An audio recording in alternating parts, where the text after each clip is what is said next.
Halo Bapak, Ibu, dan teman-teman. Perkenalkan, saya Sekarsi Wirayani Gustin, mahasiswa dari Universitas Kristen Duta Wacana yang akan melaksanakan KKN di Padukuhan Gedangan. Di sini saya akan menjelaskan tutorial pembukuan laporan keuangan untuk usaha kecil. Ini adalah video tutorial pembukuan keuangan sederhana untuk usaha. Saya akan menjelaskan beberapa tips untuk menjalani usaha. Yang pertama yaitu memisahkan uang pribadi dengan uang usaha. Dengan ini Bapak, Ibu, dan teman-teman bisa membuat dua rekening berbeda, yaitu satu untuk uang pribadi dan satu lagi untuk uang usaha. Apabila usaha masih terbilang kecil, maka yang diperlukan hanya dua dompet berbeda, yaitu satu untuk uang pribadi dan satu lagi untuk uang usaha, dan dua rekening tersebut tidak berlaku. Yang kedua yaitu memposisikan diri sebagai pegawai dalam pembukuan usaha. Pada pembukuan yang akan saya buat, saya memposisikan diri saya sebagai pegawai dan mendapatkan gaji. Hal ini dilakukan agar keuntungan yang didapatkan dari usaha tidak diambil semua dan bisa diputar kembali untuk mengembangkan usaha dengan menambah modal. Kemudian saya akan menjelaskan tutorial pembukuan keuangan sederhana untuk usaha kecil.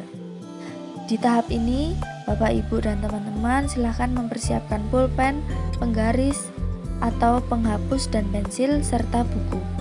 Tahap selanjutnya yaitu membuat tabel buku kas untuk pencatatan transaksi usaha.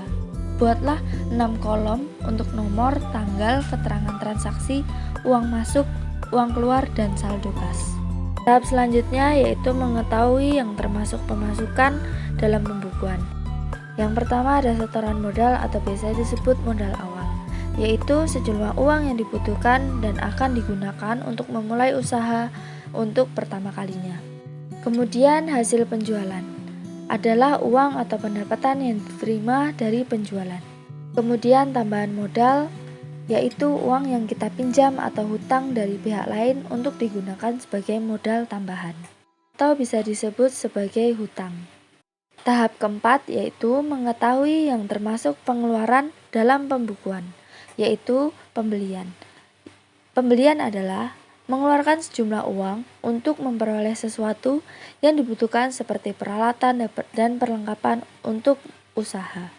Kemudian ada pembayaran gaji dan biaya lain-lain.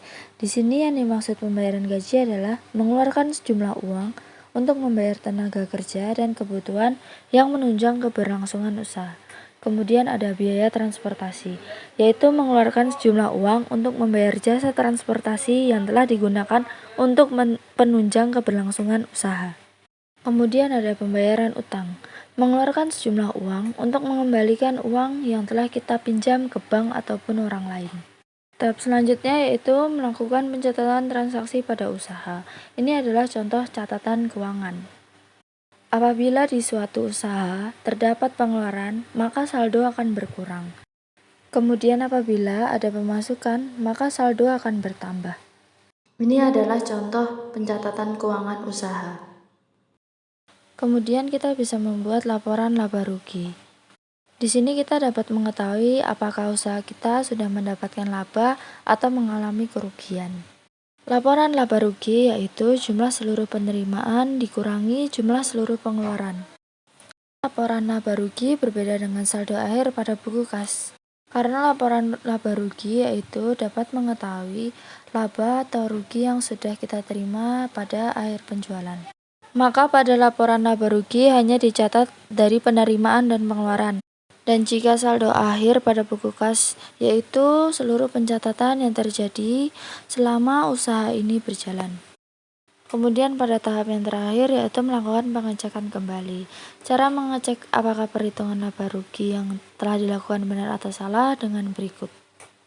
Maka dari pengecekan tersebut akan mendapatkan total. Nah, dari total tersebut jika dicocokkan dengan buku kas itu hasilnya sama, yaitu benar. Jika ada kesalahan pada pengecekan akhir, maka pada laporan laba rugi terdapat kesalahan yang kurang sesuai. Berikut tutorial yang dapat saya sampaikan. Jika ada kekurangan, jika ada salah pengucapan, dan juga materi yang kurang berkenan, mohon dimaafkan. Terima kasih Bapak, Ibu, dan teman-teman.